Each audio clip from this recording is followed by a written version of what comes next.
So we're continuing on this build. Okay, I'm just going to do kind of a continuous running thing here. And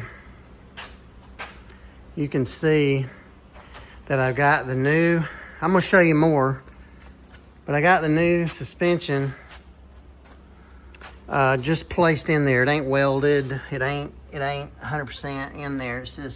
It's just sitting in there. It ain't even tacked it in or nothing.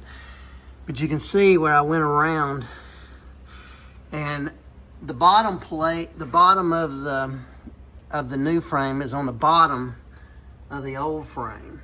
The bottom of the Camaro is on the just the bottom flange on it. The top flange obviously is right there. You can see it's above it. So, and what I'll do is I'll weld all that in, and then I'll plate it.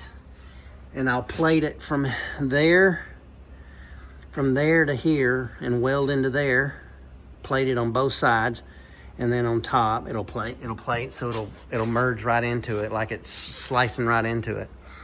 And then I got to go to this side and take my template and go over there on that side and do it over there and line it up over there. But you can see it's pretty good.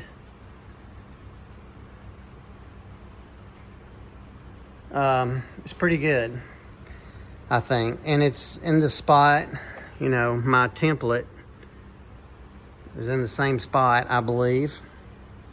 Pretty sure. Because it looks like it's pretty in the middle of the fender well. I think originally it was back just a little bit. Originally. You know, I could bring it forward a little bit just to make it a little more centered. But I think originally it's like that. Now, this truck over here I got, it doesn't have the original axle under it. It's got a Crown Vic under it.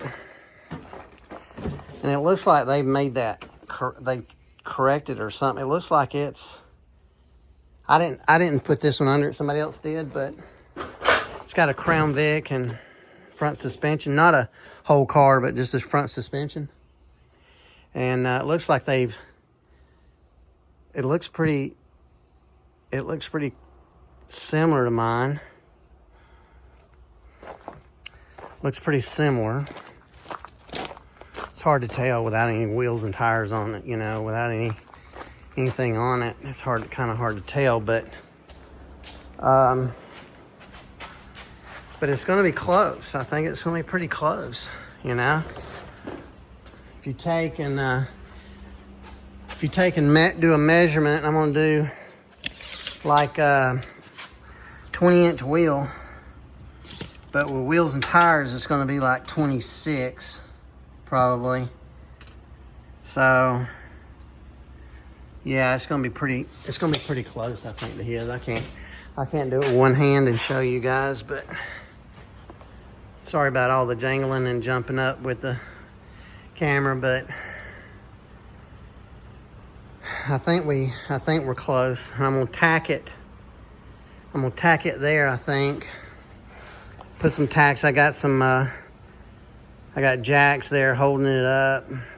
I'm holding the bottom up tight up against the bottom of the frame.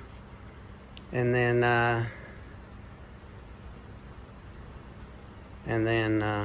I think we should be good to go. The other issue I'm going to have is the engine from going in. I'm going to have to, on some Ford motors like that 302, the oil sump is in the front, which is going to lift the engine way up. So I'm going to have to flip it around and put a rear oil sump in it so that the oil pan goes down this way. And the thin part of the oil pan is over the center of the wheels instead of the deep part, because it'll move the motor way up if I don't do that, and it might be too high.